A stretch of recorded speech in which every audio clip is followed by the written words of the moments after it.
Welcome to Your College Bound Kid, a podcast for parents, college counselors, students, and anyone who wants a weekly 90-minute deep dive into the world of college admissions. My name is Dave. I'm a parent of a daughter in college, and we live in Chicago, Illinois. My name is Lisa. I'm a clinical psychologist and a college counselor. I am a parent of a boy in elementary school, a girl in middle school, and a girl in college. After 30 years in Chicago, we recently moved to North Carolina. My name is Mark. I'm a college coach in Atlanta and the parent of two daughters. Karis, a graduate of Davidson College, and she is the founder of the Spanish tutoring company, SpanishHelpToday.com. And Joy is a graduate of the University of Georgia, and she is getting her master's degree at North Carolina State University. This week in the news, colleges fight attempts to stop them from withholding transcripts over unpaid bills. A great article by Jon Marcus in the Hechinger report. Our question from a listener is, should my child write his college essay on his COVID-related illness, or should he explain that in the additional information session? Our interview is part 1 of 3 by Kristen Mosley, a student who won 10 outside scholarships, on how she did it. And our college spotlight comes to you from Bethlehem, Pennsylvania. It is Lehigh University. And friends, I am fired up. I am on cloud 9. A lot of real good stuff happening, including getting ready to send her off, Dave. Joy leaves for Raleigh tomorrow. The car is packed. Awesome. The mover's hired. She's literally moving. So seeing my baby off, and she gave me this incredible hug, and she just kept squeezing me. And she called me her bestie because we're really close.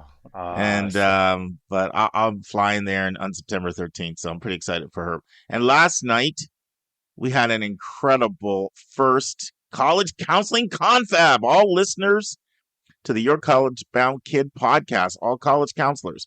We had Midwest counselors, we had East Coast, we had West Coast, and we even had a counselor from Brazil. So we are excited about supporting each other. And as the Bible says, iron sharpens iron. So one man and one woman sharpens another. So we're doing this twice a year. And great energy. I left completely inspired. And by the way, Dave, everybody said, don't shorten the podcast. We love it because it's long. So you lost that debate, my friend.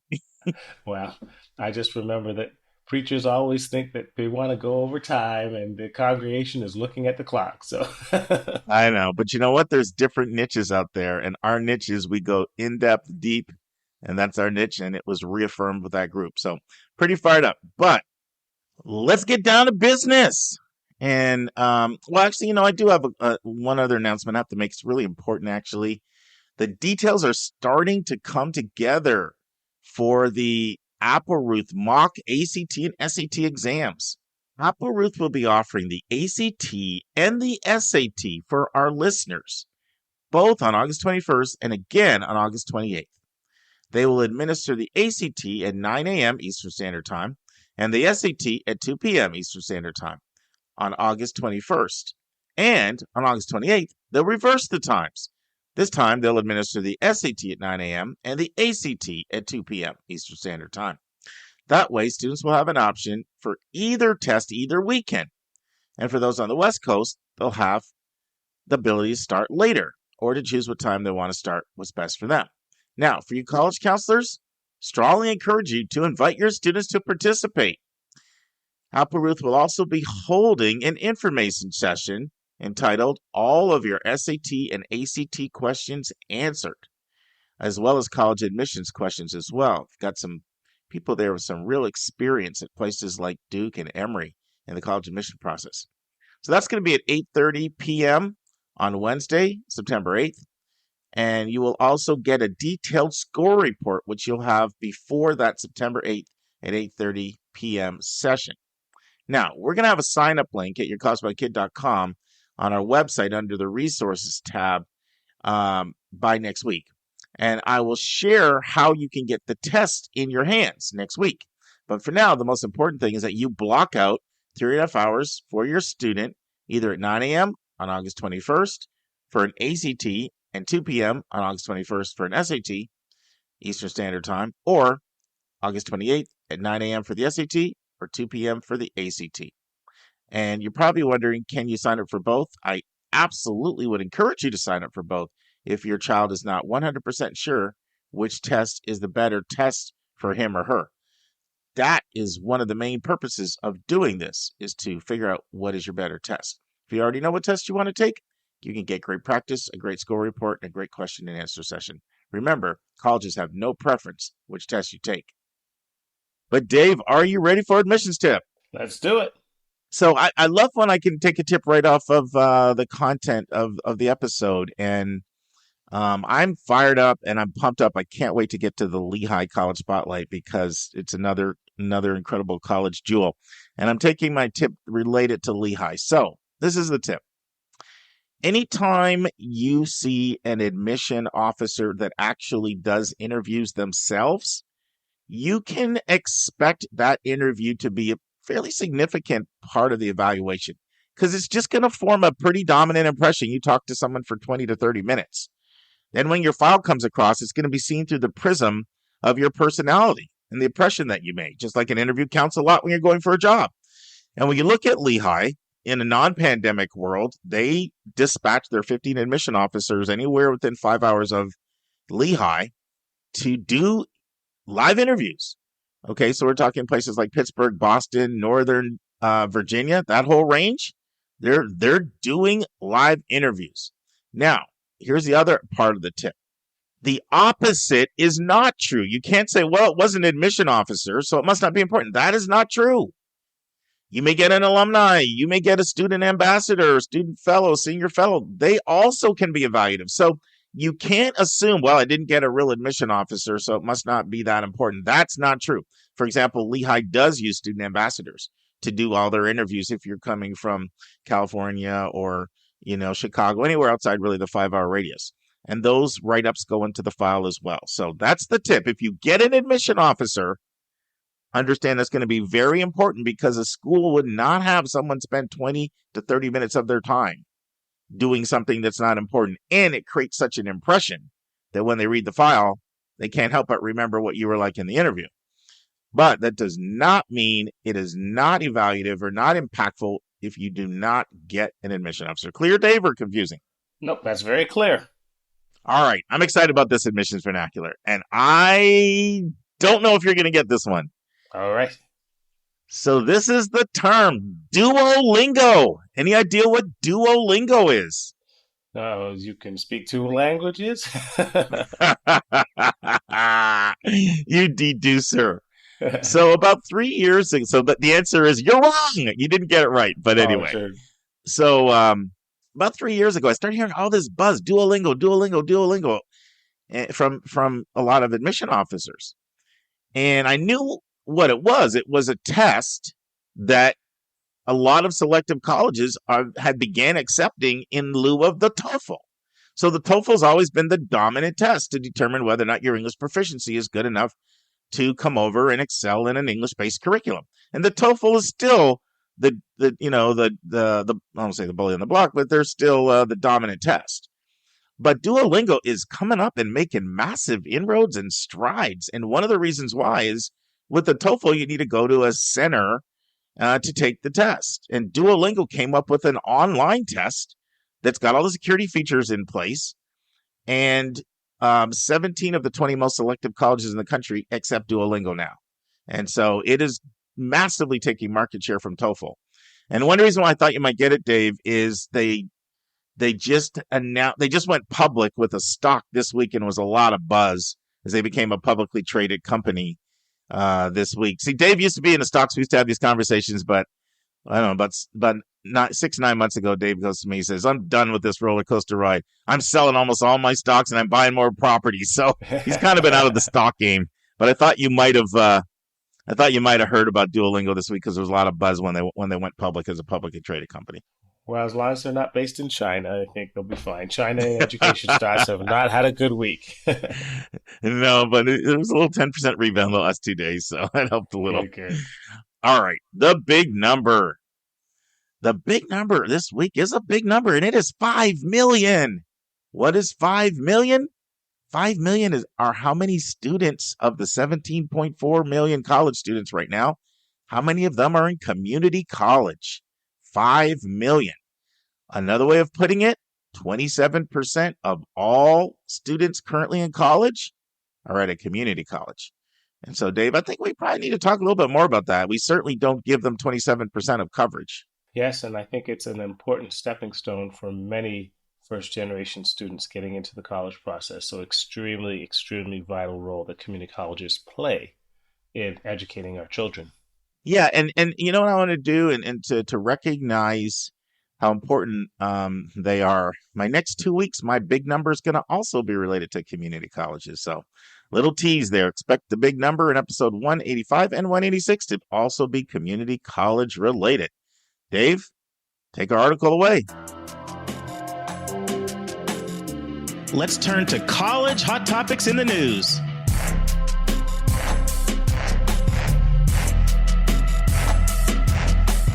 Our article this week is another Jon Marcus Hechinger report. Yeah, we've been ODing on Jon Marcus lately. Yeah, Jon Marcus. Because one thing about Jon Marcus, yeah. And Scott Jasek, my two favorite writers at Inside Higher Ed, is they bang out 2 to 3 great articles a week. Like, there's a lot of great writers that do like one every 2 weeks or one every week. But these guys like crank out like 3 great articles a week. Sorry, Dave. Yeah. Do your things. I got so excited I had to interject. No problem. Well, the subtitle is that lobbyists are pushing, colleges fight attempts to stop them from withholding transcripts over unpaid bills. And the subtitle is Lobbyists are pushing back on legislation to restrict a process that leaves millions in limbo. So who's being left in limbo?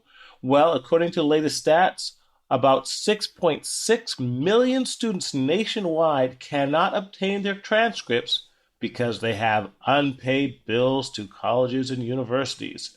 And how big are these bills? Well, while these bills can be as low as $5, at community colleges, they average $631 per student in unpaid bills, and in universities, the average balance is $2,335. So what's going on now is that several states are proposing bans on these transcript withholders. That's New York, Massachusetts, Minnesota, and Ohio. And other states have already passed bans, such as California, Washington, and Louisiana. And according to critics of these bans, quote, without the ability to withhold transcripts from students who owe colleges money, colleges would have no choice but to refer debts to collection agencies. Okay. Well, what's the problem with this process? Well, I'm going to stop here, Mark, because we're going to discuss it. What is the problem with colleges withholding student transcripts, and what are the alternatives? Yeah, thanks, Dave, for another great summary. And boy, as I was reading this article this week, I was just really, really, really conflicted.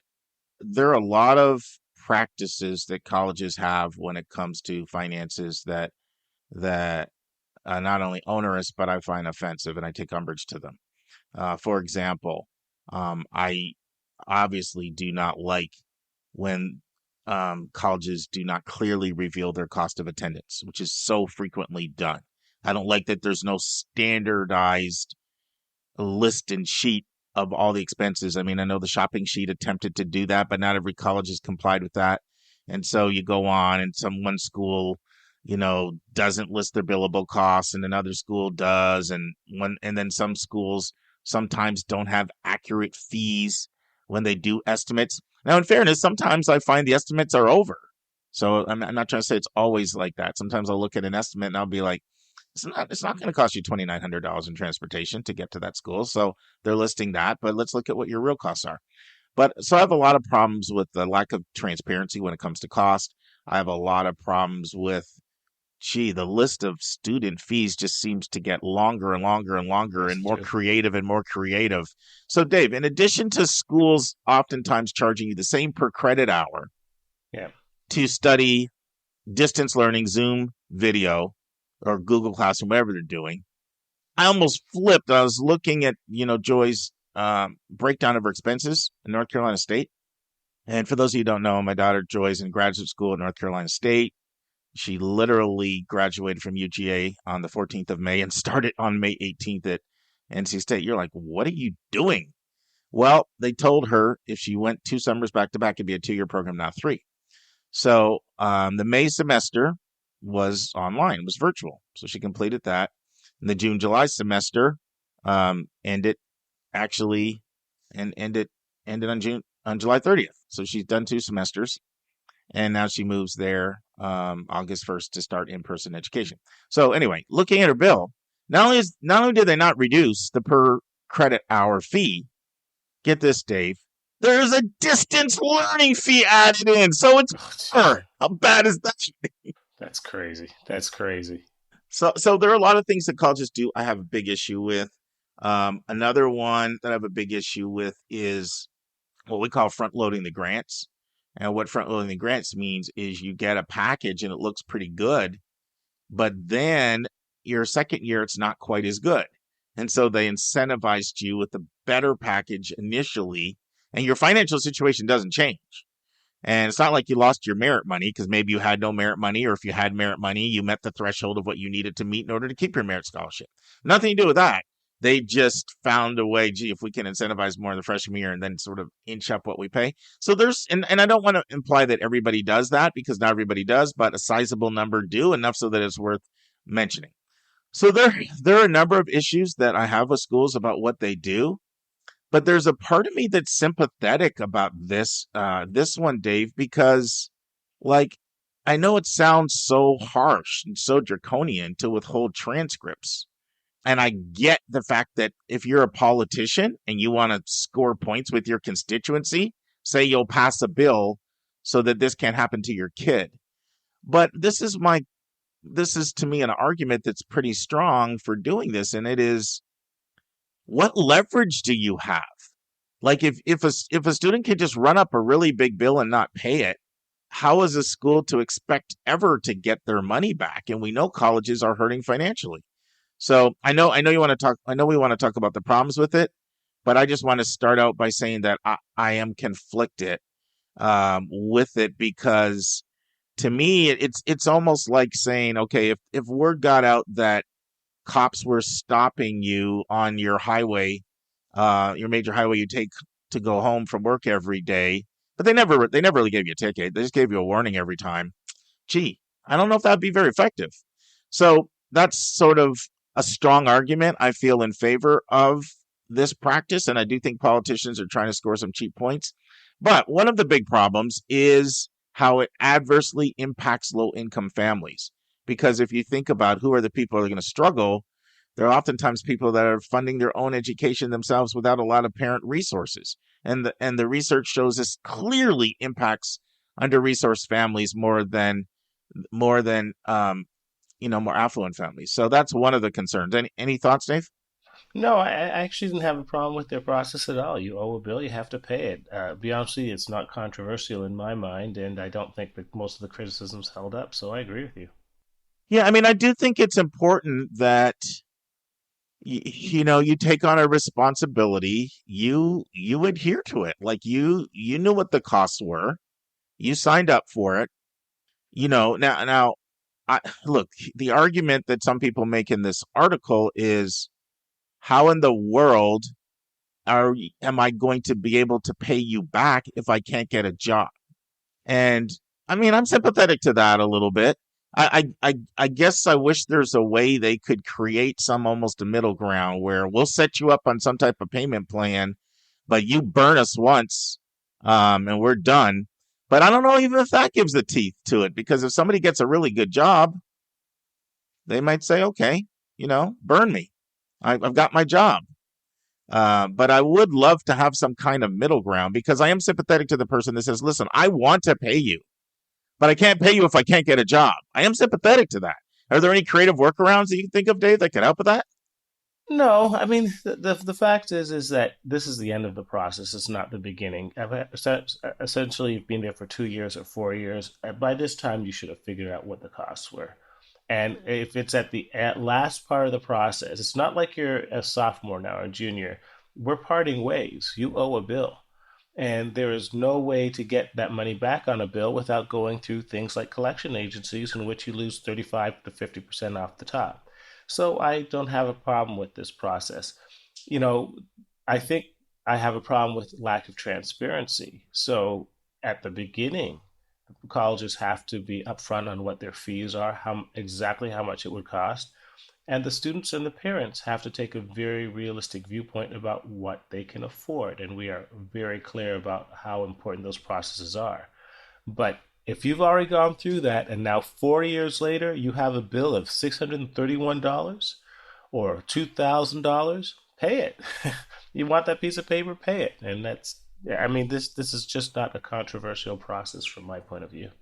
Yeah, I mean, we agree for the most part. I mean, I just had a flashback to shout out to Mary Lou. So she was the lady involved in collections when I was doing college counseling and admissions at boarding school from '01 to '09. And because I was on actually a committee, I started a fund when I was at the school to help under-resourced kids with significant expenses they'd have, such as getting back and forth from college, even something like a winter coat, or just different things that people might struggle with expense-wise. And so we would have meetings with her because we didn't just exclusively look at the numbers. We did look at the numbers. We could see, oh, this family makes $23,000. This family makes 123. We're going to prioritize the one that makes 23. So we did look at all the hardcore data of tax returns and all of that. But we also had a subjective component, and we would meet quarterly with Mary Lou, who was involved in collections, and she would share the most heart-wrenching stories that she would hear and learn about, people being homeless and different things like that. And she had so much compassion in how she worked with the families and so much grace that I do want to be an advocate for sort of somewhat trying to come up with some type of creative option. And at minimum, you really, really, really need to show empathy if you're in that role, because it makes such a difference when students would talk to her and she would have empathy for the really difficult situations that they encounter, versus just having a hardcore bill collector, callous, cold mindset. I mean, people have no idea what first gen and under-resourced students go through. And yeah, I'm not advocating that you have a bill, you shouldn't have to pay it. But there's a way you can implement grace, not only in how you communicate with somebody, but even in systems that you implement, payment plans, things like that. So I've been on the other side of that. I've heard the heart-wrenching stories. I've known the students in some of their situations. And it is very different than, hey, Dad, there's a $1,500 bill, stroke a check. And so I just want to sort of advocate for that as well. Would you say you would agree with that, Dave, or you feel you're coming from a different perspective? It's the end of the process, Mark. Reality is that conversation should be had during the process of the college education process. Well, but this is the reality, Dave. Right. Let's say you're in your last semester. Your mom or your dad is normally making payments, and then your dad dies.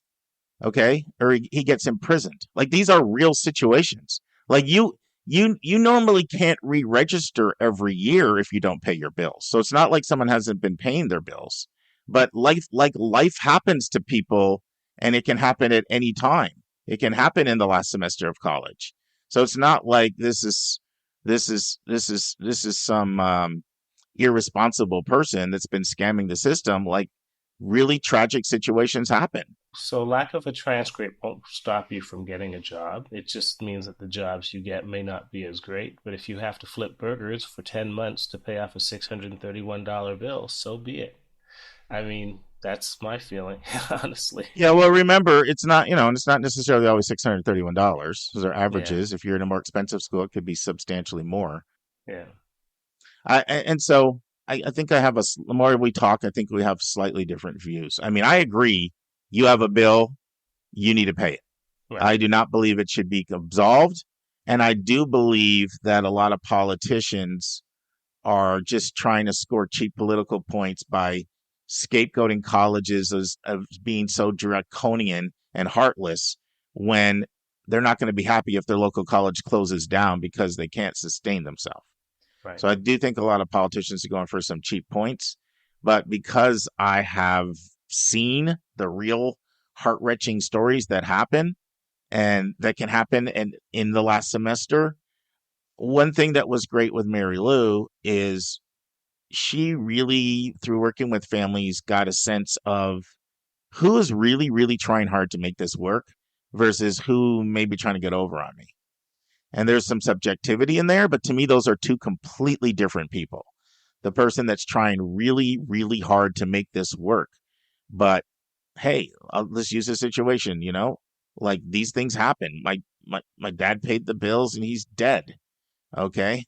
My mom paid the bills and she's been in the hospital for 2 months now. Like, those things happen. And there are a lot of people that will feel terrible that they're in that situation. They want nothing more than to be able to pay their bill. And if they are able to get a better job, they'd be very, very happy to do it.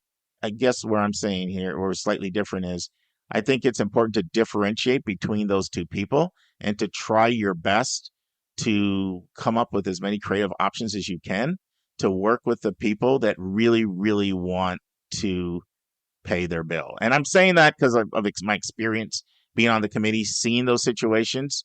It's really hard. Like, people wonder why it's so hard for first-gen students to make it through college.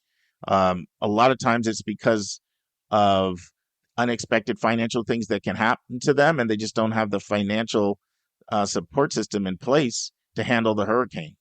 So I think we've talked it out. We agree probably 75% and probably disagree 25%. I think that's reasonable. So it's a good vote. It's time for a question from one of our listeners.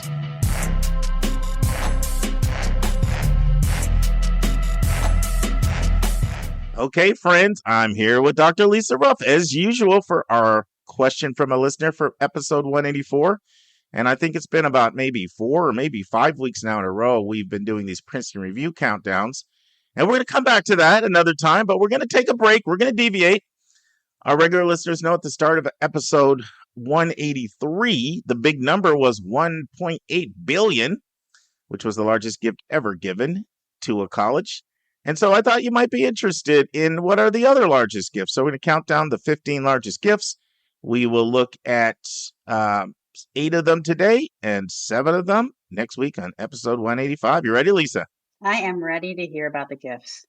So number 15, Chuck Feeney, who helped pioneer duty-free shopping, donated $350 million to Cornell University in 2011. Number 14. Oh, and by the way, I should say this. Feeney kept his donation anonymous until the New York Times unmasked his identity. There's still that little investigative reporters. Wow, sneaky. Yes. Number 14. This one has been kept anonymous. RPI, Rensselaer Polytech, the private research, fantastic university in Troy, New York. I've been meaning to do a spotlight in this school forever, so eventually I will. In 2001, an anonymous donor, $360 million.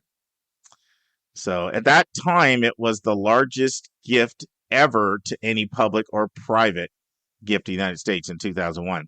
And they say in today's real dollars, it'd be over $520 million. Wow. Number 13, we're going to have a few tied here because, you get those big round numbers and other people think that. Nike co-founder and billionaire Phil Knight donated $400 million to Stanford in 2016. All those Nike shoes. He graduated from Stanford Business in 1962.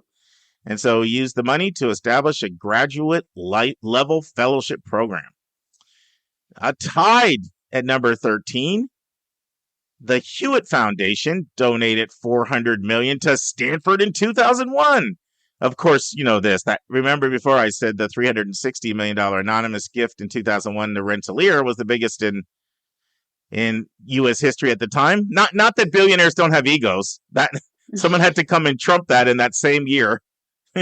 And so the $400 million a few months later was the biggest gift ever to an American college in history. And we wonder why Stanford's rich, right? Mm-hmm.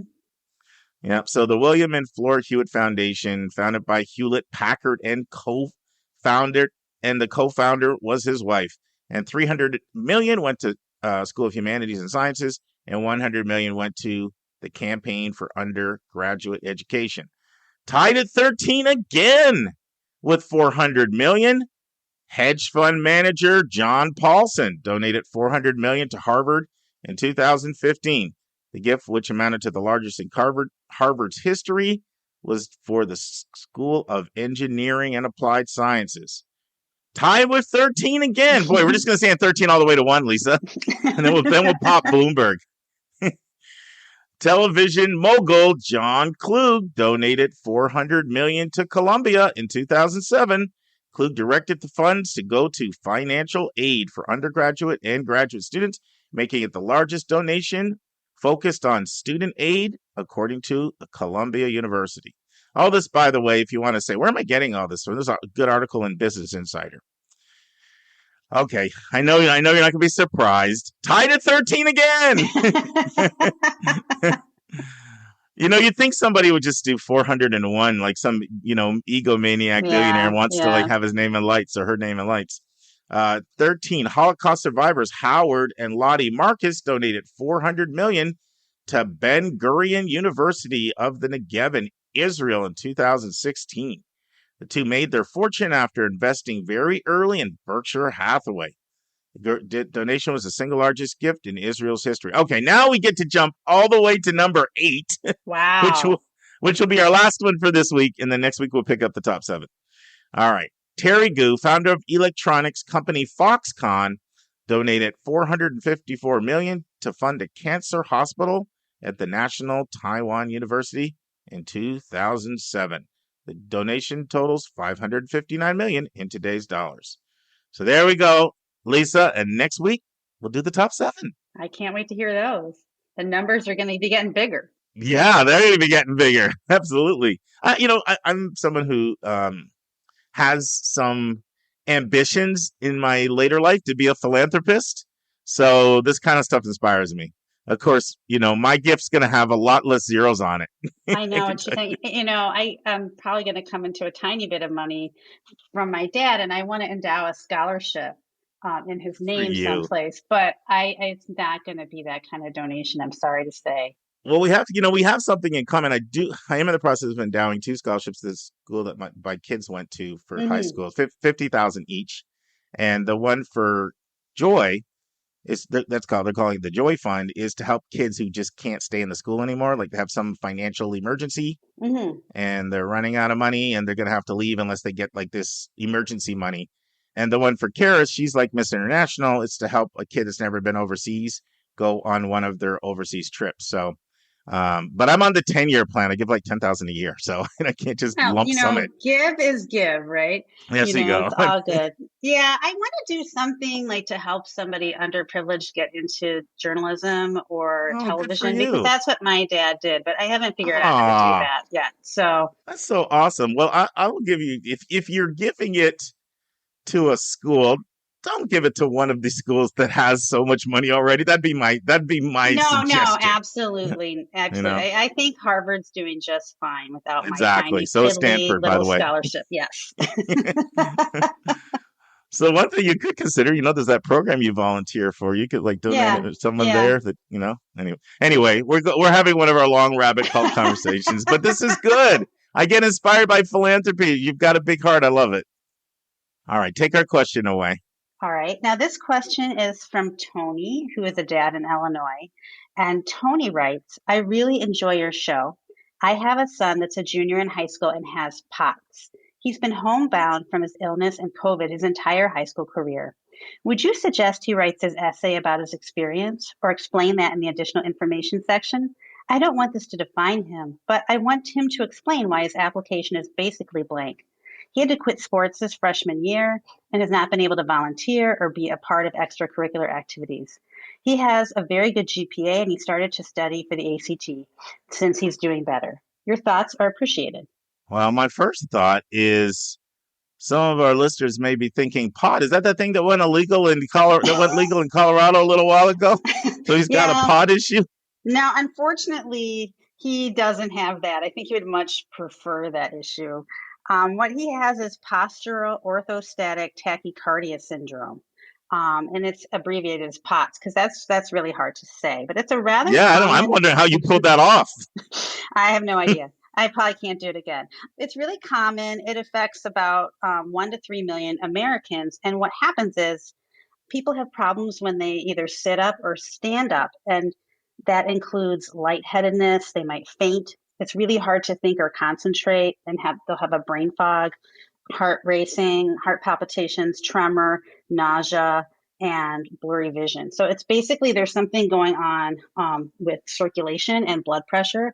And so, Tony's son probably has a hard time, getting up and walking around without becoming extremely ill. So, of course, it's a very limiting condition for things like volunteering and participating in athletics. Wow. I don't know if I've ever met anyone that has POTS that I'm consciously aware of. I know I've never worked with a student that has ever shared that with me. How many people did you say have it, Elisa? 1 to 3 million. And it's more commonly found in adolescents and young people. And women get it a little bit more than men. And there's not like a cure for it, right? I mean, like all the mysterious diseases, there's no cure at this point. They treat it with diet, medication, physical therapy, and some other things. So just curious, Lisa, so have you worked with anyone in your practice that has POTS? No, I've heard people talk about it very occasionally, but I've never met anyone who has it. But it does sound like a very difficult to manage disease, and of Yeah. course, very troubling and difficult for this young man. And I'm sure for the family too. It's hard to see your Absolutely. child suffer. I remember, won't get into this too long. Maybe another time I'll share the story, but my daughter broke her leg at a basketball tournament at Berry College between her junior and her senior year. I was like, one of the hardest things I've ever gone through, just being with her at the hospital and seeing the excruciating pain. Like that's, and there's different types of pain. So I know it's hard on parents as well. Well, let's transition and let's answer his question. So, the first thing that I would say is Tony assumes there's two options that he has, and I would say there are four. So let's kind of walk through these four one at a time. And so the two that he assumed was, should his son talk about it in the personal statement or should he use the additional information section? Those are the two that he postulated. So option one, let's talk one that he did mention, which is use the personal statement to address this. Now, it may or may not make sense to do this. I personally would need to know a lot more in order to comment in terms of whether that makes sense or not. And quite honestly, it depends a lot on how Tony's son feels. For those of you who heard very recently the interview with Christina Lopez, Dean of Enrollment at Barnard College, we talked about, should a student write about their mental health distress in their personal statement? It's kind of the exact same principle that we talked about there. So there's a number of things like, does the student want to address this? Does the student feel like this is such an important part of who they are that they feel like an admission office wouldn't understand who they are if they didn't address it? Can the student write about it in a way that doesn't come off as excuse making or whining, or if it is written without coming off as excuse making or whining? My sense is that Rob probably answered his own question on this one when he said, and I'm going to quote, I don't want this to define him. Mm-hmm. So I sense that's probably the answer in this case, but I mean, I'd need to know more to give advice. I remember when I interviewed Susan Tree, this is back in probably our first year. It's on the archives on the personal statement, a 2-hour interview I did with her. And she emphasized over and over, it's not what you say, it isn't the topic, but what you write about the topic. So two different students could have two completely different views. One could say, yes, I want to write on this. And they could avoid the potholes that come with writing on it. Another could say, over my dead body, and both of them could be right. So I can't really definitively say whether Tony's son should or shouldn't address it in the personal statement. What I would say is personally, if it was me, I wouldn't write it in the personal statement. I like, this is just my own little bias. We all have biases. That's important to identify what your biases are. But I like students to be on offense and not on defense. And I think it would be challenging to pull off this essay as your absolute best work and message it to the school, especially when you are looking to explain why you're not active in sports and not to come off a tad defensive. But don't go by my perspective. There are plenty of really talented writers who are more adroit at this and could pull it off than I could. So I personally would lean to not doing the personal statement, but I can't say definitively that wouldn't be the way to go. Any thoughts, Lisa, on that? I kind of agree with you. I feel like maybe the additional information section or maybe a recommender's letter or the guidance counselor's letter would be a better place to address that because I'm sure that, Tony's son has lots of great things that he thinks about and does and works on. And, it'd be a great chance for him to talk about those things. Exactly. And that's what I mean by define yourself. Well, that's what I mean by being on offense. Like it's not just what you write about, it's what you lose the opportunity to not write about. And so you'd be losing an opportunity to underscore something else you care about, that you love, that you're good at, that you want to send that message to the admission office because it's authentically who you are and it's something that would bring value to their institution and you care about it deeply. So I personally wouldn't go there. Let's talk about option 2. You stole my thunder, but that's okay. A counselor letter. So this wasn't in Tony's question, but you ask your school counselor if they can address this and do it very explicitly and ask them if they can discuss how it's impacted your extracurriculars. You can't assume that the reader knows a lot about POTS or has ever met anyone with POTS. And so having the counselor letter write about it can be a really, really effective way to communicate the message you want to communicate without you letting it define you, without you coming off potentially as maybe being a little whiny, and without diverting you from something else that you want to emphasize. And so I personally like that. And I think you kind of get a chance to be above the fray. Not that you're ashamed of who you are, but once again, you have other things to emphasize. So I personally would do that. That would just be what I would do. Having said that, there's some things I would keep in mind. So like I said, you want to explicitly ask the counselor. If you could do it face to face, I would do that. We're in a pandemic world again, unfortunately. I'd try to do it by Zoom if possible. Third option would be phone. I would try to avoid email. Why do you think I say that, Lisa? Why do you think I say I'd try to avoid email for the conversation? I just think that when people hear your voice and they can maybe see your body language, they understand more clearly your meaning. And, he's not asking for anything that, I think wouldn't be completely appropriate to ask, but just to, explain his own situation in his own words, with his own verbal tones and gestures so that the counselor really understands what he's been through.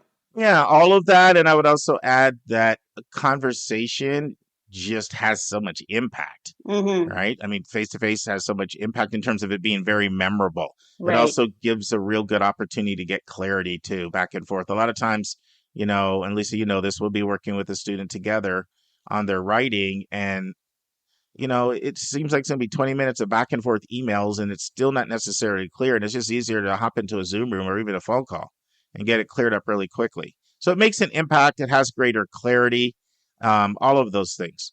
So, but it's not that simple because there are situations where the counselor may not be able to do this. So, for example, what if the person is too busy? And what if the school has a policy that, for the most part, we have too many students here. We mostly check boxes. We don't get into writing in detailed personal narratives at all about students. Some schools have that policy as a way of managing the mental health of counselors with really busy caseloads. Or what if you don't have a relationship with the counselor at all? I know several people I'm working with this year, rising seniors, they have said to me, Mark, I just got a brand new counselor, like literally don't even know who they are. So we're starting with somebody brand new. And so there's situations like that.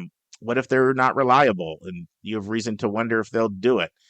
So there could be a lot of reasons why, even if you want to go with that, it just may not work out.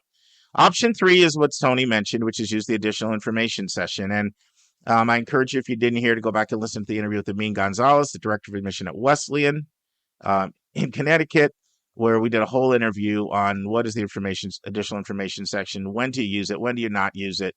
Maybe about 6 months ago, we had that interview. So it'd be a good one to listen to if you want greater clarity. But there's an opportunity to have 650 words in addition to your personal statement as part of the common application to write about any and everything that you want to talk about.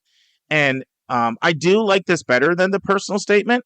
I personally would be more subtle in using it. And I'll comment on what I mean by more subtle in a second.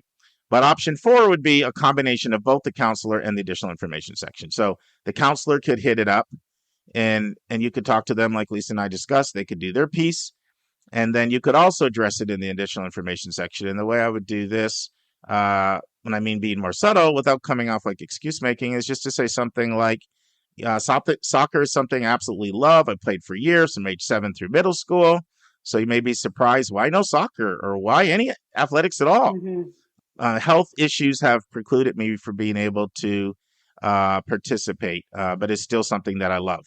And then know that you've got the counselor coming in to fill in the details and to shed more light on it. That's a way to kind of share a little bit about yourself and not run the risk of coming off as excuse making or whining. Any thoughts at all on that approach, Lisa? I mean, I think that makes a lot of sense. I certainly hope nobody thinks that Tony's son is whining, because like he's definitely has a very difficult situation. But, I can understand what you're saying. I had this crazy idea, like, he doesn't have activities, but I'm sure he's going to doctor's appointments and physical therapy. And, is that the kind of thing a person could put in their activities section in lieu of things? Just like you could put in there, like, let's say you can't go to football practice because you got to take care of your little sister because your mom works. You could put that in there. I mean, I just don't know if it would be appropriate or not. The whole notion of extracurriculars, I'm starting to hate that term because it gives a false impression of what colleges want. What they really want to know is, how do you spend your time when you're not in school? So anything that is very time consuming is something they want to know about. That's why taking care of the sister who's at home while the mother goes to work, if that results in significant hours in your week, they want to know about that because it speaks to all the balls that you're juggling at the same time. And so that's why that's important. And so if it was something where you had substantial hours in physical therapy that added up to something that was quite, impressive, then it would be something that would be worth noting somewhere in the application. Other than that, if it's nominal time commitment, I wouldn't include it in the activities on that. But, this is the last thought that I have on this. And sometimes people feel like you have to have certain magic extracurriculars. If you don't have them, then it's sort of a fast track for your app to go into the waitlist or denial pool. And the two most common ones I encounter with the students I work with is community service and sports. And I'm not saying Tony feels this way, but I just want to use this to make a point that it is not an expectation on the part of an admission officer that somebody has to have community service or that they have to have sports or they have to have arts. That's not an expectation. Like, different kids make up university. That's what makes it an exciting place to be. Variety is the spice of life. And I had the big number earlier with Dave. You're getting 2 big numbers today. Wow. I had to look this up because I was curious. The percentage of people that play a sport in high school, 55.5%. Wow, it's higher than I thought it would be. Yeah, so the point is, like, a lot of times people will say to me, like, my son's been playing like lacrosse all 4 years. I'm sure that's going to really help them to get in. Like, the majority of people do that. So it doesn't really make you stand out because you do it. I know that MIT's research indicates that more than 92% of their applicants have community service in their background. So having community service doesn't necessarily make you stand out. That doesn't mean, like, if you don't do something very unique or a very high level of commitment or very high level of leadership, of course that can make you pop. But just doing it doesn't necessarily make you stand out. And so I just mentioned that because it's not like, oh my goodness, if you don't have sports, like that's a sure path into the waitlist or denial pool. It's not an expectation at all. Somebody could be perfectly healthy, but sports are just completely not their thing. They could be like Lisa over here. Although you did ride horses. I did ride horses. I did. You did. Yeah, I think it's just because, like, no kid of mine, well, except for my daughter now, is like trying out for the tennis team. Has really ever done sports. So it's just not a concept, in our family, because we're just all like wimps, I guess. I don't know. No, you're all heady in the book and smart. Lisa's mom got a PhD after Lisa graduated from college. How cool is that? Yeah, that's right. Yeah, she got it in physical anthropology too. So, I mean, yeah, that's deep stuff. A field that is more, arcane and theoretical than that, you can't. So between that and University of Chicago, you got some heady stuff going on there. No time for sports. No time for sports. Awesome. But listen, Tony, great question. And back-to-back Illinois listeners sending in those questions, representing the great state. So thank you very much, Tony. Hopefully this was helpful. And now, this week's interview with a special guest.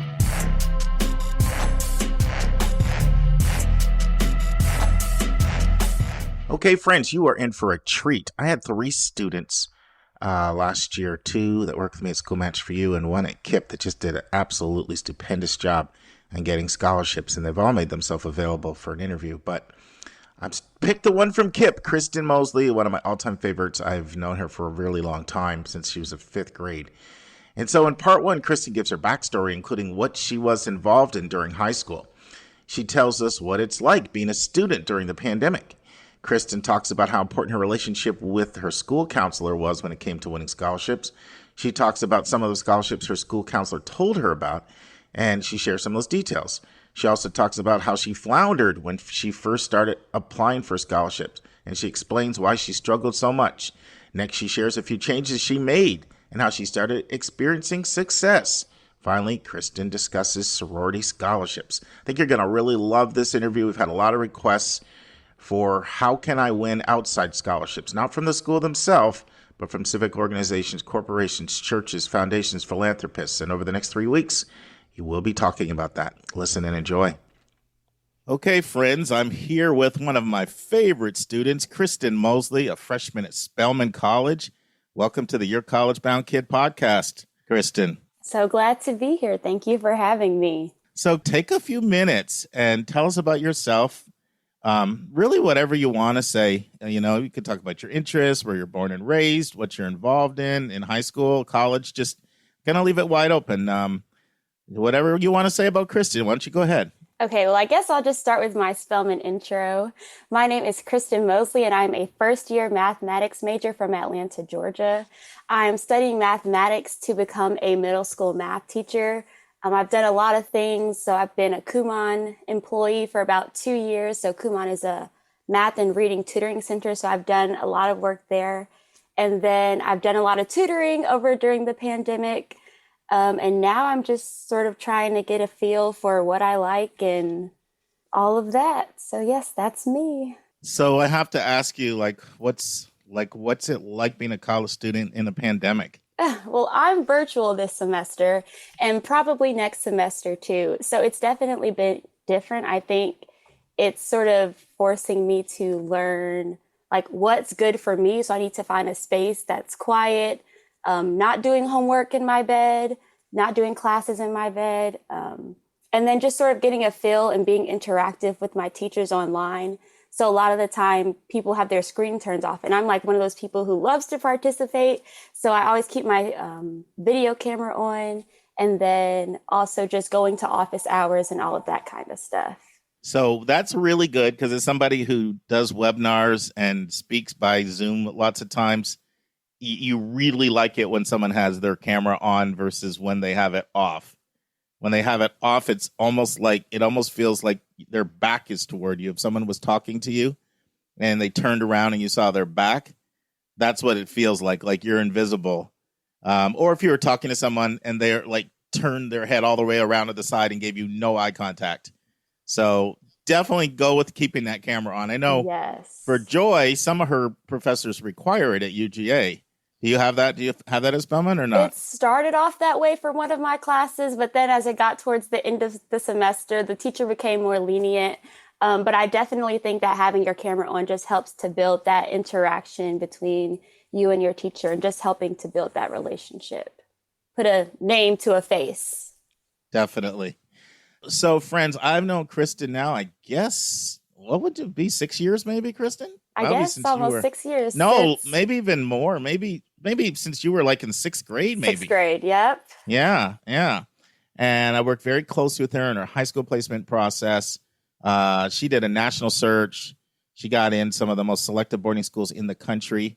They were recruiting her, and she seriously considered it, but decided to stay here and go to a very good school, Riverwood International Charter School. It's got a very strong IB program. Yes. And so she did really, really well there. What was your high school GPA, Kristen? Thinking back, I think it was a 3.88. Yeah, so that was unweighted too. So she did extremely well academically, and she was just really involved in a lot of different things. Why don't you talk about some of the things you were involved in high school? Okay, so for the past 4 years, I've been involved with student government. But this recent year, I was a student body officer, which just meant that I was in charge of the dances. So I was in charge of homecoming and then also assisting the ninth graders with everything student government related. So whether it was reaching out to their grade or figuring out how to get the grade involved, that was my responsibility. And then I've also been a cheerleader for all 4 years. So I loved being on the sidelines, cheering my team to victory. And then I was also a student ambassador. And that's sort of how I got to know my high school counselor, college advisor through the ambassador program, just touring people around the school and letting them know show them what Riverwood was and how I was involved. And then I was also a Black Student Union secretary. So I got to plan a lot of events. And so that was one thing that I can say about being involved. It helped me learn what I like to do, and that's planning events. So Good for you. And as long as I've known Kristen, she's always wanted to be an educator, but she gets it from her mom, who's also an educator, yes, who I also work with as well, who's fantastic. So I think who also went to Spelman. So I think it's you're just how following it happened. It wasn't on purpose. following mom's footsteps. So I want to talk about our topic today, and that is what I've told you guys for a long time I was going to have someone come on here and address, and that is how to win outside scholarships, private scholarships. We're talking about not institutional money from the college, not federal money from the federal government, not state money from your state. We're talking about things like from civic organizations, churches, corporations, foundations, philanthropists. And Kristen is somebody who, and working with her, I was her college counselor as well from a CBO standpoint. Of course, she worked very closely with her school counselor. We kind of combined together, worked collectively on her behalf. But I would say, Kristen, like, there's so many schools all around the country that would love to have you, and they would throw money at you because of how well you've done. And she's like, I want to go to Spelman. And she knew Spelman was going to be more expensive because they just don't have the depth of the pockets that some of the other schools like, Ivies and Ivy competitors have. But she was determined and resolute and said, I want to go to Spelman. And understandably so, it's a transformative institution. By the way, have you been happy so far at Spelman? Yes, I've loved it. I really wish that we were on campus this semester, I'm sure. But that's okay. I feel like this has been the place for me. Well, the good news with the vaccine, you should get a normal, hopefully you'll have a normal fall, and in your last few years you'll get the traditional college experience, hopefully. Me too. So if Kristen was going to go to Spelman, she wasn't going to get the crazy financial aid offers that some of the other schools were going to provide. Not at all. Yeah, she knows the Spelman sticker price was north of $50, and she knew that was not in the family cards to pay that much money. So there was one option. I've got to go and get some scholarships. And so that's what we want to talk about today, Kristen's own journey to seek out outside private and independent scholarships. So Kristen, you've already mentioned how you met your college counselor at your school. We're talking about Roxy, right? Yes, Miss Garver. Yeah, she's fantastic. I'm gonna have to send her this interview. She's gonna love to hear it. Yeah, and so Kristen really got to know Miss Garver first through you, actually. Yeah, well, I first told her before you even got there. I said, "You're getting one of our students who turned down all the elite New England boarding schools to come up there. So you need to tap her as a tour guide." I told her that, And so you bonded and formed a relationship with her. And why don't you talk about how that relationship helped you identify some outside scholarships that you chose to pursue?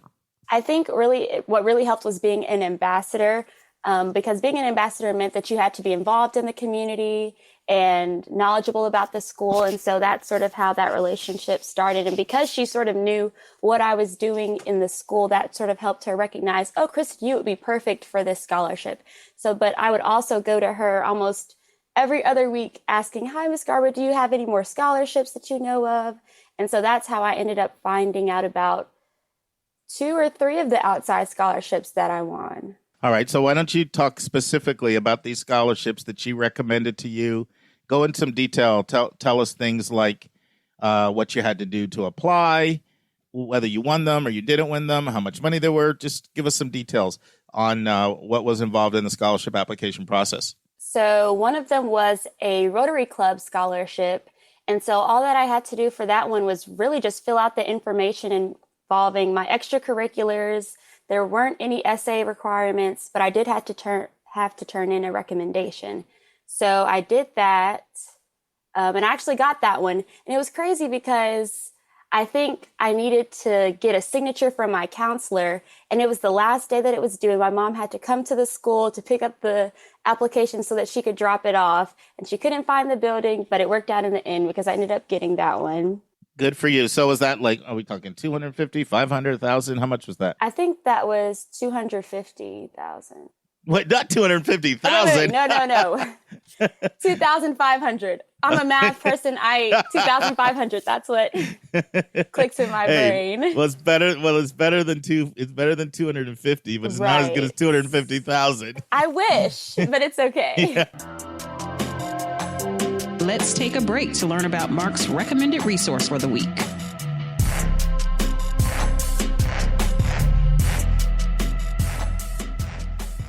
Our recommended resource for episode 184 is the book Get Real and Get In by Dr. Aviva Legat. Now, Dr. Aviva Legat has spent her career in higher education as a professor, a counselor, and an admission officer in the Ivy League. And she wants to let students in on a secret. Admission offices are sick of seeing the same old cookie-cutter applications. What were once considered the best practices for doing high school right are now so commonplace that they've become an actual liability to the applicant. Now, Dr. Aviva Legat sent me a copy of her book a few months ago, and I took several months to read and evaluate it, and I realized how simpatico I am with the core message of this book. I just love the focus, and it's this: be your authentic self. Dr. Aviva Legat also graciously agreed to mail a copy to one of our listeners. So the first person who sends an email to questions@yourcollegebrounkid.com with your mailing address requesting to get the free copy, I will forward that to Dr. Aviva Legat. Your assistant can mail you this book. Now, Get Real and Get In teaches readers to think outside the box, to focus on what admission officers are looking for, which is young people who dare to be their most authentic self. By using engaging and empathetic prose, this book forms a roadmap for readers to uncover their true passions and leverage them to create applications that truly represent their best self. Another thing I like is that the book has useful exercises and candid stories. Many of them are from influential people, which teach students to look beyond just getting into a good college and focus more actively on attaining their long-term goals. Get Real and Get In is designed to ignite an essential mindset shift in students. Stop trying to just get in and start figuring out exactly what you want from life. Stop managing the impressions you make on admission officers and start defying impressions. This is an essential guide to cutting through the noise of the admission process and to gaining confidence to forge your own path to success, both in college and beyond. And do you remember specifically like how you were apprised about that? Like did Roxy like say, "Hey, Kristen, I've got one I think you'll be really good for," or was it like in a counselor meeting? I mean, how did that specifically get on your radar? Let's think. I have a really bad memory, so bear with me. Okay. I think I went into her office that day just to check in, and then that's when she told me, or maybe because I also did the announcements at my school. So it may have been announced on the announcements, and so then I went to her office to sort of figure out what the scholarship was. So it could have been a little bit of both. Great. And you mentioned more than one, so it sounds like there's another one that she referred to you as well. You want to tell us about that one? Yes. So there was the PTSA scholarship, and that one I had to write an essay, and I had to get, I think, 2 recommendations. And so I got that one. That one was $1,500. And then it was another one called the Vanier Scholarship. So this one was a renewable scholarship for all 4 years with a total of $20,000 over the years. And so that one was sent by email, and I found out about it last minute because I think I just wasn't checking my email during that time. So to all the listeners out there, I do not recommend forgetting to check your email. Amen and amen.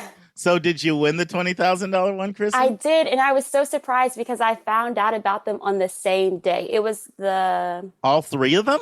You found on the same day? The PTSA scholarship and the Vanier scholarship. I found out about those on the same day. I think that was during, it wasn't graduation. It was, they have like an award ceremony where they have all of the honors scholars, scholarship recipients, all of those people. And so that's when they announced it. And I was thinking, this is really great, because before all of my scholarships had been deny.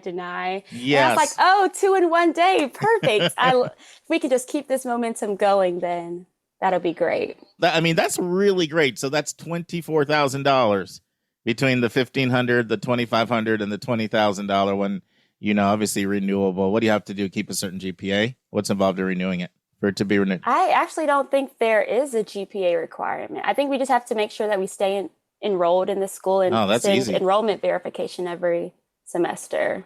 Yeah, that's easy.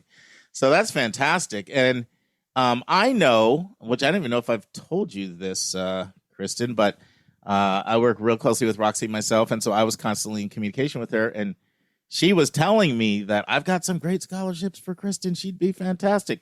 And one of the things I know, at least one, if not two of those, the benefactor who put the money up explicitly wanted it to go to somebody from your school. Do you know which one that was? Or I remember her telling me that. I'm pretty sure that was the Rotary Club scholarship. I think if it wasn't that one, it was between Riverwood and North Springs. It may have been for the two schools. Yes, no, there was definitely one that had to go to somebody. So for our listeners, there's two schools in Sandy Springs, Georgia, which is Sandy Springs used to be part of Atlanta, but it broke away. It's a northern part. It's where Mercedes-Benz moved in there with their new headquarters. But it's a really hot spot, and it's now a suburb of Atlanta on the north side. And there's two big high schools there, North Springs and Riverwood, and they're rivals. So, yes, I remember whoever gave the money, it had to go to somebody at a Sandy Springs high school. And I mentioned that because one of the things I'm always emphasizing to students is start locally, partly because you're not competing with the kid from Dallas, from Chicago, from New York, from LA, San Francisco, Denver, anywhere else in the country, but also because the benefactors oftentimes explicitly want to give it to somebody local. And this is exactly what happened with that one that you won. And the Vanier, too. That was actually it was funded by a Riverwood family and was supposed to be given to a student from Riverwood. So that was a great local. Yeah, so one of them was explicitly for somebody just from your high school, and the other one was from somebody at either, at Riverwood or North Springs, one of the two high schools in Sandy Springs. Yes. So let's take us back before this, because I know from working with you, Kristen, we were working together even I think in 10th grade trying to get these scholarships, certainly early part of 11th. Mm-hmm. And I know at first you were not having as much success. So what were you doing at first? How were you finding the scholarships that you were looking for initially? It was really big searches into Google scholarships because I didn't really have an idea on where to start yet. And so it just sort of started off scholarships. And so you found the big ones like the Coca-Cola scholarship, Burger King, all of those big programs. Mm-hmm. And a lot of them seemed to be for high school seniors. So I felt like I couldn't apply for them yet, even though like junior year around the summer, that's when I started to get more serious into my scholarship journey. And so I was looking at the really big ones, and that's sort of where I didn't do as well, I think, just because that was my first time applying for a scholarship. And I don't think I really knew what to look for when it came to those. I think I just sort of didn't have the perspective of I have to sell myself to these people who are reading my scholarship information. So I think that's sort of what changed between then and now. It's every time I read my essay, would I want to give myself a scholarship? Because that's what these people are reading it for. I'm so glad you said that. So this is what I call your compelling narrative. And the way I explain it to students is no matter what essay question they ask you, they could ask you, what's an academic subject they're passionate about. They could ask you, name a time you experienced failure and how did you handle it. They could ask you any question at all. What are you going to bring to whatever community you go to? No matter what the question is, what they're really trying to find out is, are you somebody worth us investing in compared to the last person that we just read? And so I call this your compelling narrative, and learning how to articulate your compelling narrative in writing is what Kristen referred to there as selling herself. Like how, I liked your language you used. Would I give myself a scholarship based on what I wrote here? Mm-hmm. And so what I'm hearing you say is you got a lot better at learning how to communicate that in writing. Is that fair? Yes. And so when I went, because my high school had a writing center program, so you could go in and people could look over your essays. And so I would ask them the question as well. If you were the scholarship committee, would you want to give me a scholarship? So making sure that I also got different opinions from different people. That is so smart. So listeners, if your school has something like that, take advantage of that. I'm sure that was a free resource. You didn't have to pay for it. Yes. Which was, and I'm sure they gave you very helpful feedback, which was great. So were those the only 3 you applied to from your school, or did you also apply to others that you didn't win? I applied to a Delta scholarship. I didn't get that one. That one was for people living in the Sandy Springs area. I didn't receive that one, but I did receive 2 AKA scholarships, Alpha Kappa Alpha scholarships.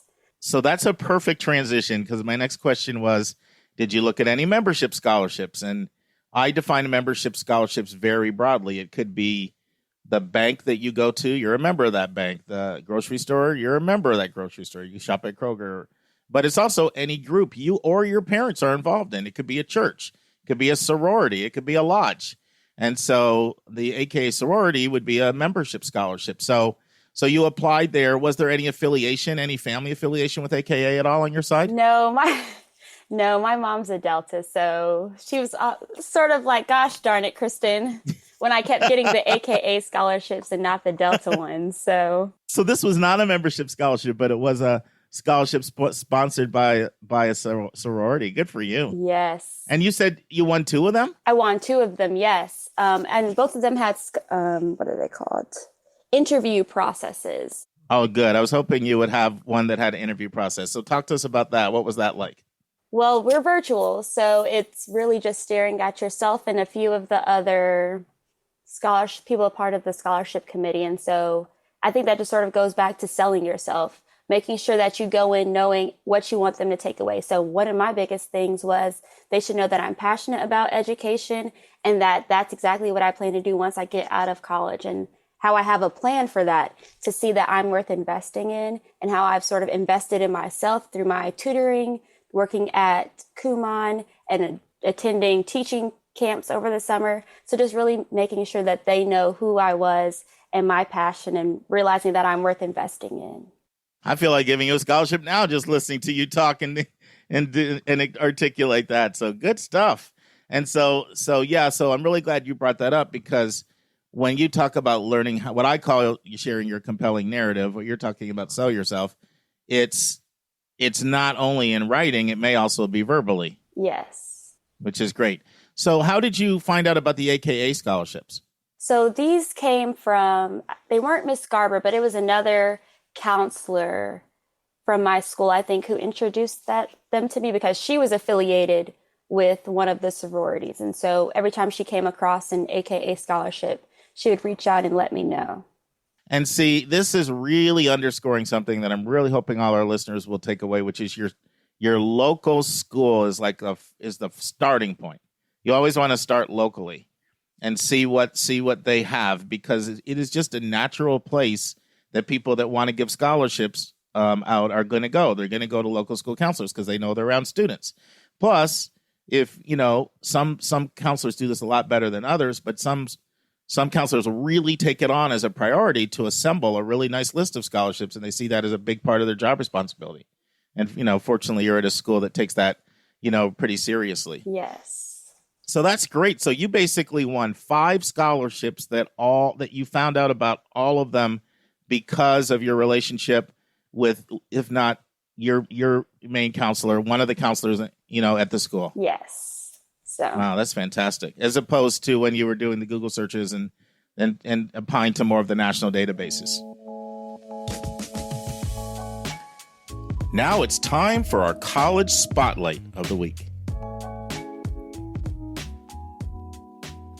Our college spotlight this week is Lehigh University, and I'm very excited to dive in, so let's do it.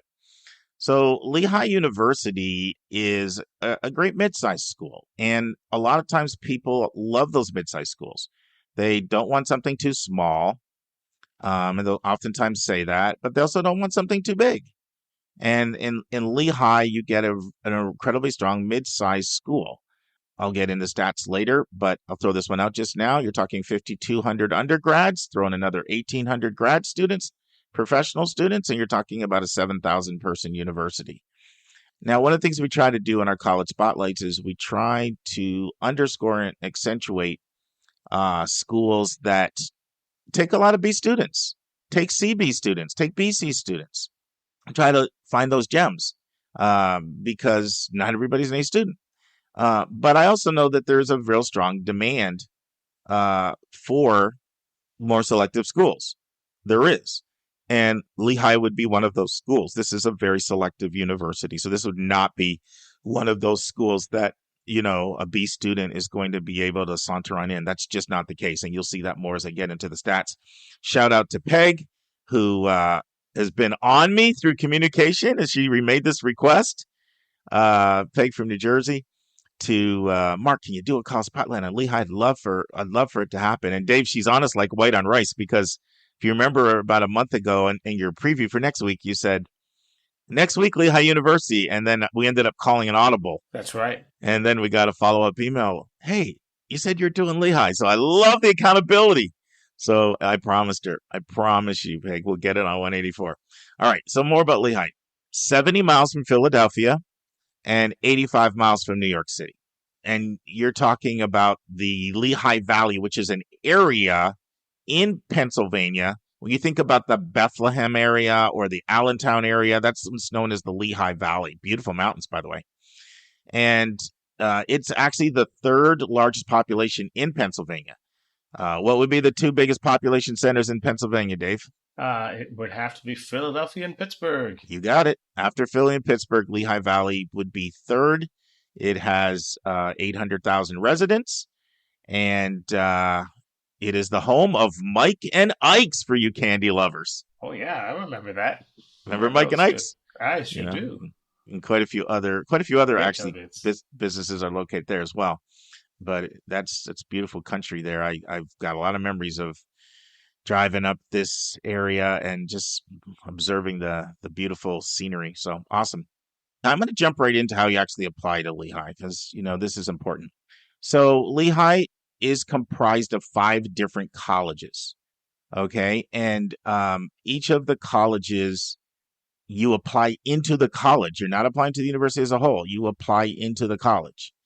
And so you have the College of Arts and Sciences, which is the largest college in the school, 1,932 students there. And then you also have the College of Engineering, which is the second largest college. And then you have the College of Business, which is the third largest college. And then you have the newest college, which is very creative college, and it is the College of Health, which just opened up in 2020. And I'm going to say more about the College of Health in a second. But before I do, I want to mention the 5th college, which is the College of Education, but that is exclusively a grad school college. So historically, pre-2020, it was 3 colleges. If you listen to any older alum or an older presentation, 2019 or below, you're going to hear someone say we have 3 colleges: College of Arts and Sciences, College of Engineering, College of Business. Let's talk about the College of Health, this new college, because pretty exciting stuff. So what they do is they offer classes in biostatistics, epidemiology, and population health data science. And it's the first school in the world to offer an undergraduate and graduate and an executive degree in population health. So talk about cutting edge stuff. Now, Lehigh does also have pre-professional tracks in health. They have a pre-allied health program, a pre-dental program, a pre-law, pre-med, and pre-veterinary programs as well. But that doesn't necessarily fall. That's not in the College of Health. And you apply directly into these programs. So, for example, in engineering, you have 13 choices of engineering, but you don't apply into those majors. You can move around amongst those different 13 engineering majors if you want, but you need to apply into the College of Engineering. You can also double major at Lehigh. Very common to double major. You can double minor, and you can double major or double minor in different colleges. So, for example, you could double major, one of your majors in the College of Engineering and others in the College of Arts and Sciences or in the College of Business. So that's pretty cool. And one of the amazing features I love about the school is something they have called interdisciplinary learning. Now, they have these 20 different interdisciplinary learning options, but they have these 3 real standout honors programs that are incredibly competitive to get in, but they're amazing. And they go by acronyms. So one is called IBE, and that just stands for Integrated Business and Engineering. So this is perfect. Like, I have a student right now is conflicted between business and engineering. Like, what an amazing program. You get this interdisciplinary program where you get to combine both of them and still graduate in 4 years. Now, one thing I will tell you about this program, 5% acceptance rate, Dave. Oh, wow. Yeah, they only take 20 people into the cohort. So it's ridiculously competitive. Everybody gets an internship, very rigorous, but that's an amazing program, IBE. Another incredible program they have, acronym again, smart one, this one, IDEAS. What a great name, IDEAS. I love it. What does IDEAS stand for? Integrated, I is integrated, D degree between engineering and AS, arts and sciences. So this is the person that wants engineering, but they also want graphic design. So that's another incredible dual degree program they have. Then they have another phenomenal program, interdisciplinary. It's called CSB. What does that stand for? Take a guess. What do you think, Dave? Science, Science is right. Computer science, and what was the last one? B. And business. Bingo. Computer science, business. Bingo. You got it. Yeah. Okay. You made up for your missions vernacular failure, dude. You're exempt. You get a pass for the week. Okay. So you want computer science, but you also want business? Awesome. This is the way to go. So that's a fantastic program. By the way, these programs, each student gets their own faculty advisor. And typically this happens at Lehigh anyway. Right from day one, you get your own faculty advisor. Lehigh is a school that has a major focus on research. Research. In fact, here's an incredible stat, Dave. Almost 40% of students do research every year, like formal research, not just, I did a research paper. Almost 40% of undergrads, like over 1,400 students, do research every year, which is an amazing stat. Wow. They have 3 campuses, and all the campuses are close to each other. So they have their main campus, which is known as the Asa Packer campus. Asa Packer is the founder, and so his name and his fingerprints are kind of all over the school. You'll see his name everywhere. His daughter's Lucy, and her name, it seems like everything's named Lucy on this school. Lucy this, Lucy that. And so, you'll see Asa Packer's fingerprint. So the main campus is Asa Packer, and all the courses, for the most part, there are exceptions, but let's say almost all the courses are actually taught on the Asa Packer campus. This is also where the residence halls are. This is what you'd consider the heart of the school, would be the Asa Packer campus. They also have an athletic campus, entire athletic campus known as Goodman. All sports fields are here, all practice facilities. I'm going to talk more about Lehigh sports in a while, but sports is really big at Lehigh. And so the athletic campus has got a lot going on over there. And then you also have the Mountaintop campus, which is the third one. And this campus is mostly for campus research. Campus research is done on this campus. The School of Education, remember that's a grad school, is hosted there. Architecture is hosted there. And I'll mention something else. Lehigh has this incredible program called the Mountaintop Experience. And what happens at the Mountaintop Experience is you have 6 weeks of paid summer research.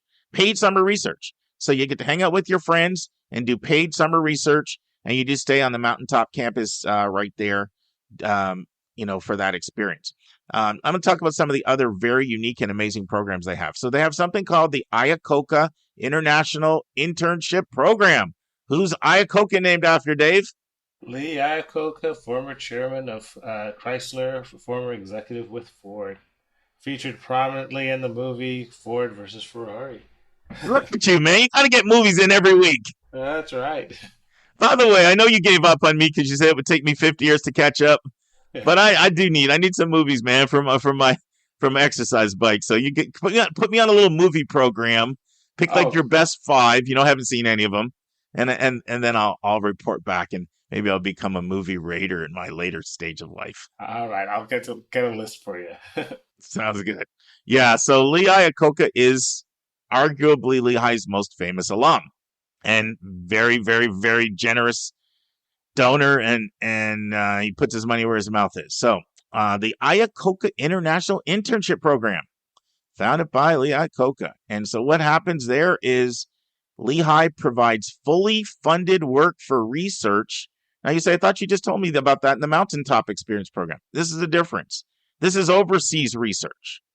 In fact, Dave, you get to pick from almost 30 countries where you're going to do your research. Wow, that's impressive. You get a hands-on international experience. Most majors it's applicable for. And, you combine academic work, research, professional work, and group project.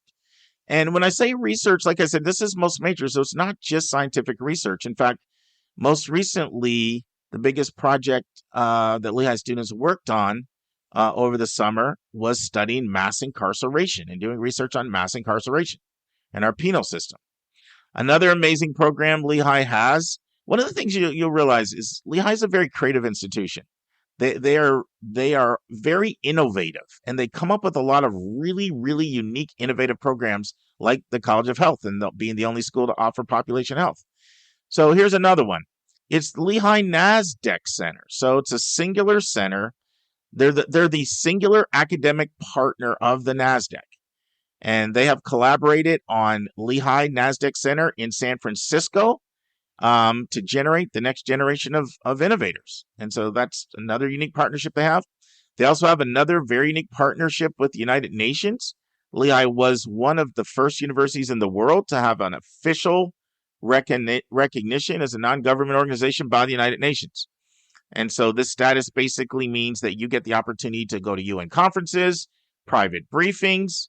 More than 100 Lehigh students served as UN youth representatives. And the number that this program's been going on for a long time. So it's like over 9,000 alumni have participated in this program. So it's pretty cool. A couple other really great programs at Lehigh.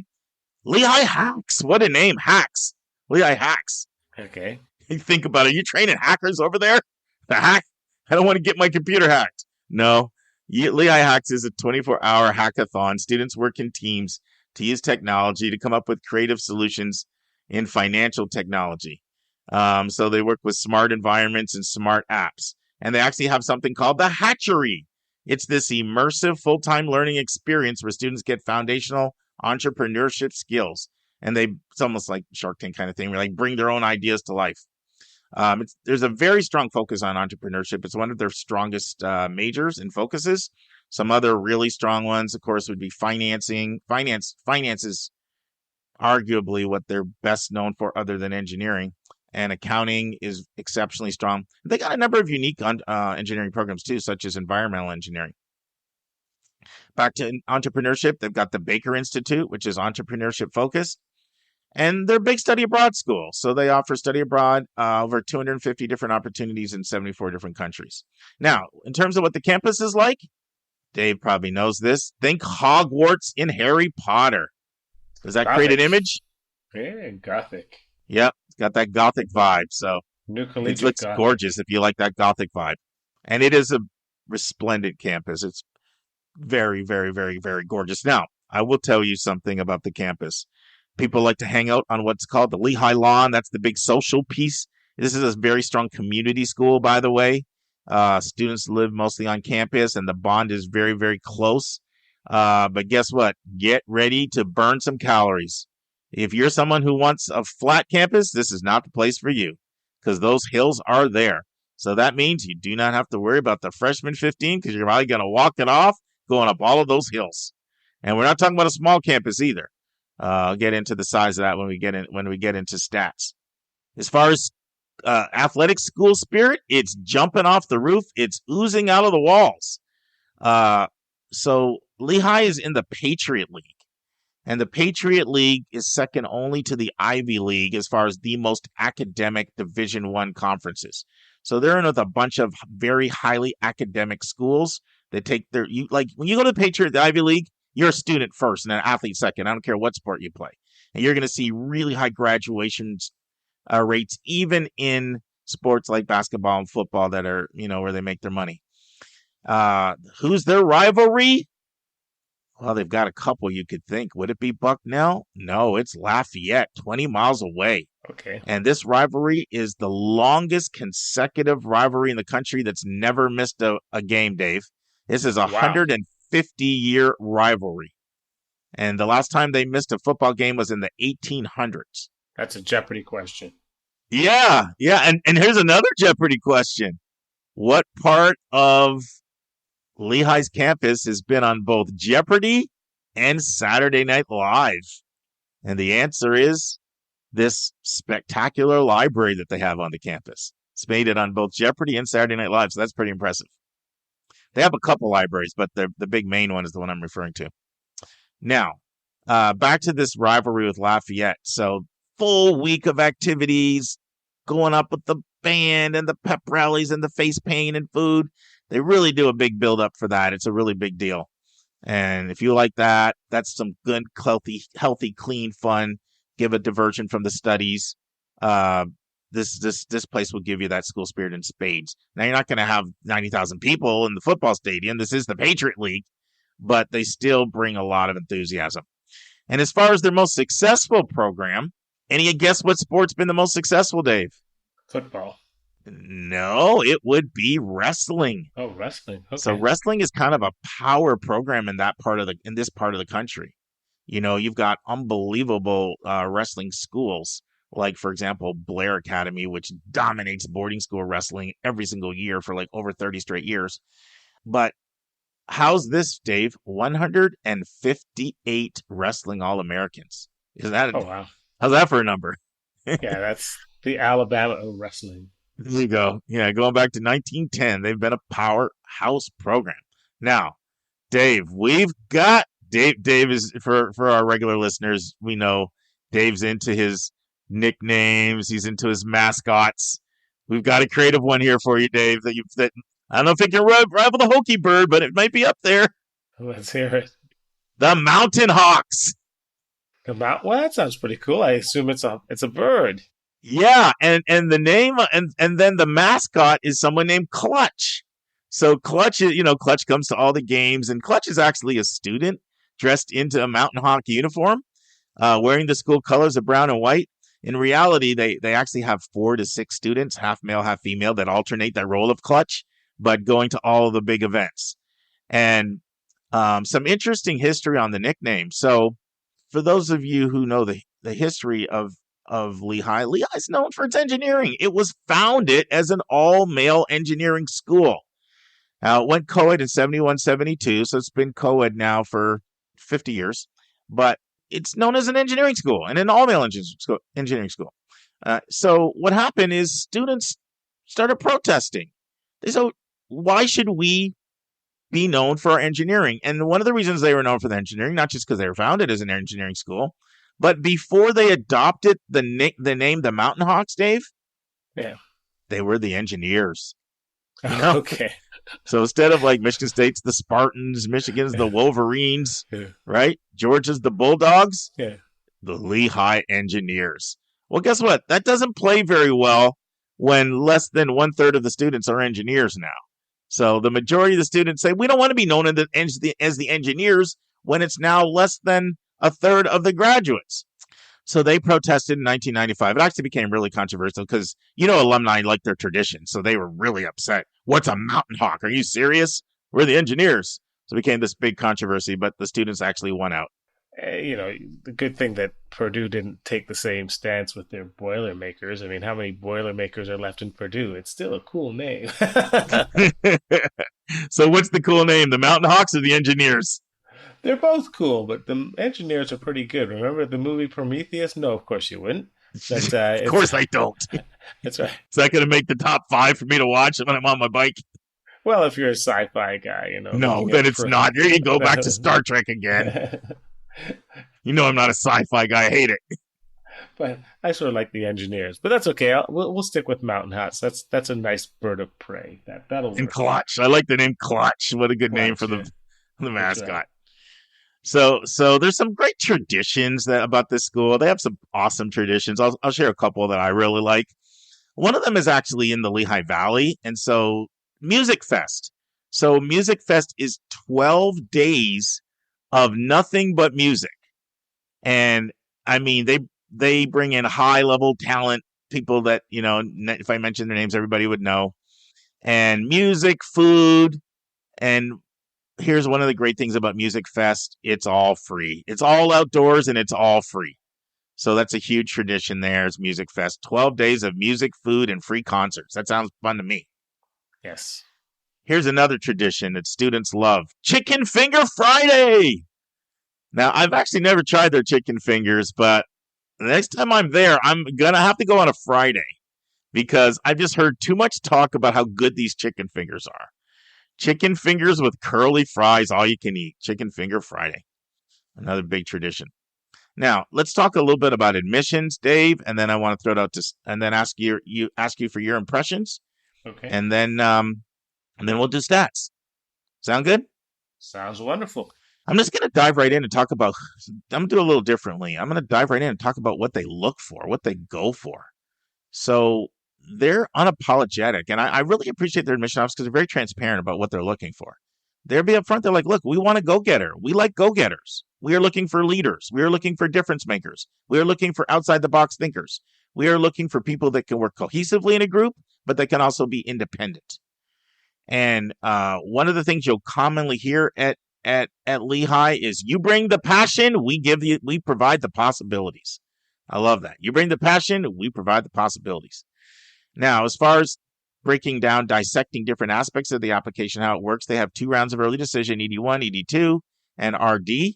No EA, no rolling, no restrictive, under all these different things. Basically, 3 different ways of applying. They're a Common App school. They have 2 recommendations that are required, and they count a lot. They're holistic, and they read every aspect of that file. They have a writing supplement, and that counts a lot. And like a lot of schools, you need to nail that why Lehigh essay. That is one you're going to have to write. You're going to need to nail it. And I also appreciate the fact they're very transparent about the fact that they are a very big demonstrated interest school. They make it clear we track every time you interact with an admission officer. They track if you visited the campus. They track if they came to your area and you came to their fairs. They track emails that you may send to your admission officer, and all that goes into your file. And so they're a big DI school. And what I appreciate is so many schools are, and they don't tell you. They're very upfront about it. They provide the contact information for your local rep on their admission, on their visit page, on their admission page. And I strongly encourage you to look up who your rep is and to build rapport with that person. I already mentioned before that they have interviews, and the interviews are significant, whether they're done by an admission officer or they're done by a student ambassador. That they set it up so that to try not to have a bias toward the person that's getting the admission officer. That's just done geographically. If you're in that 5-hour driving radius from the school, which really hits Pittsburgh, Boston, and Northern Virginia, then that's the heavy area where they travel, and they'll come your way and set up interviews with you. They like to build relationships with their students. Another thing I love about them is they have some very generous policies toward need-based financial aid. So here's an example. I've already said before that there's only 78 colleges that meet full demonstrated need. Well, there's less schools than that do it without loans.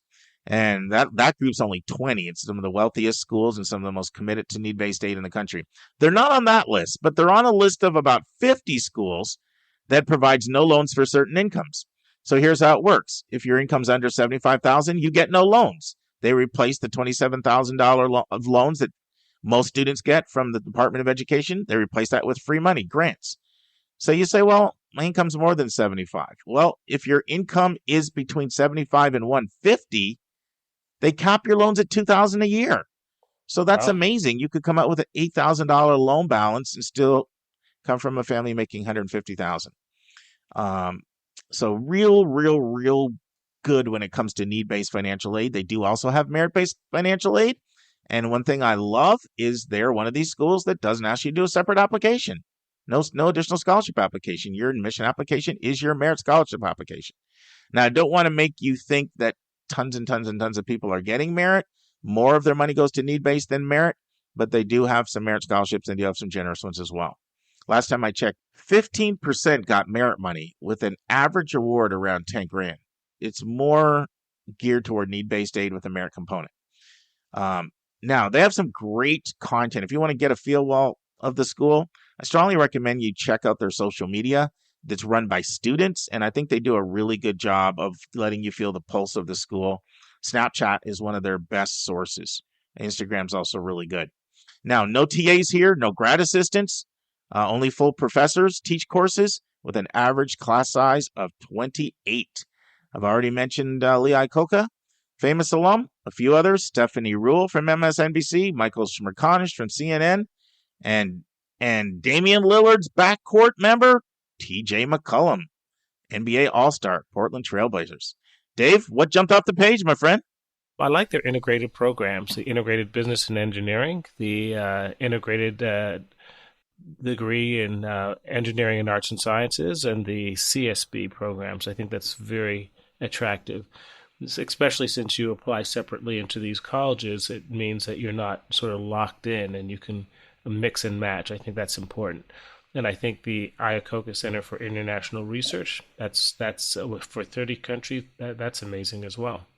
It's not the hokey bird, but I can live with either mascot, so that's great.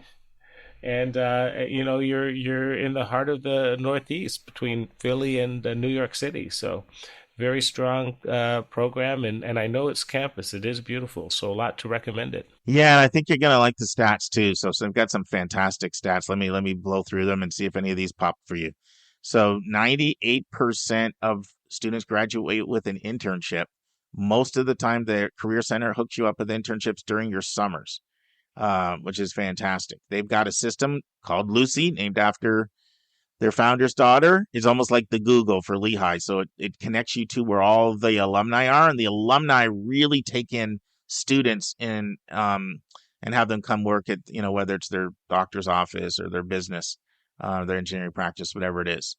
95% of students have a job job or grad school within the first 6 months, Wow. almost always in an area they've prepared for. I mentioned 5,200 undergraduates, 1,900 grad students, a little more than 7,000 students. Here's a really cool thing. You maintain a 3.5 for all 4 years at Lehigh, and you can go to Lehigh for grad school for 1 year for free. How cool is that program? That's fantastic. Yeah, now you can't go do your little hiatus for 10 years and find yourself and then come back at 33 and try. You do have to go consecutively right after you. Yeah. But basically, you could look at it as almost getting a master's for the price of the bachelor's. The campus is large, like 2,100 acres large. In fact, it was closer to 1,500 acres in 2011 until a donor gave Lehigh 755 acres in 2012. Lots of geographic diversity, 93 countries represented, which is a lot. 25 Division I sports, $1.38 billion endowment. They give away $110 million in grants and scholarships. And just a breakdown so you get a sense of some of the sizes of the school. So for arts and sciences, they have 1,932 undergrads in arts and sciences. For engineering and applied sciences, 1,324 students there. So about a quarter of the school in engineering. And then for the College of Business, they have 1,272 students. So almost identical in size to the College of Engineering. And one thing that really impressed me doing my research, I always when I've thought of Lehigh in the past, when I think of the students I've worked with that have gone to Lehigh, it's been business and engineering. But in looking at the offerings in their arts and sciences, I'm really impressed. They do some really cool things when it comes to international studies that are really unique. There's a lot they're offering in the arts, social sciences, and humanities. So this is more than just a business and engineering school, evidenced by the fact that arts and sciences has almost 2,000 students of the 52 undergrads. So, close to 40% of the students are in the College of Arts and Sciences. Now, stats. So for the class of 2023, so this is 2 years old, year before last, almost 16,000 applicants, 1,412 admitted. 1,412 enrolled, 19% acceptance rate for regular decision. So less than 1 in 5 getting in regular decision. So very competitive. SAT range 1350 to 1480 is the middle 50%, 3134 ACT, your middle 50%. All 49 states 49 of the 50 states represented everywhere except North Dakota. That North Dakota is a killer. Yeah. Tuition, you're going to drop some money to go here. I mean, when you have no TAs, no grad assistants, small classes, these kinds of resources, it's not going to be cheap. So tuition, $55, throw in your meal plan and activity fees, housing, technology fees, you're into the low 70s in cost.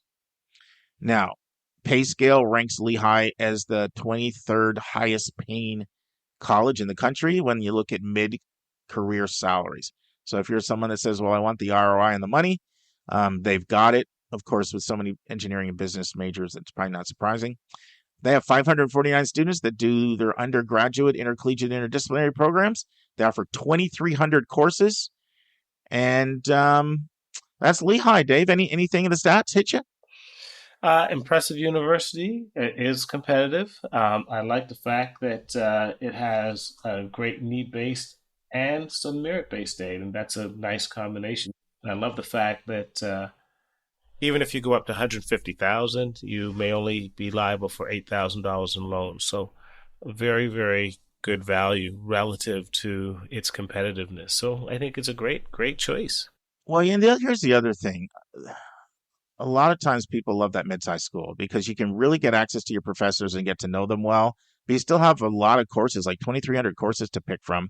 You still have a variety of a lot of kids, 93 countries. Yeah. And a lot of times to get really strong engineering, you're talking about bigger flagship schools.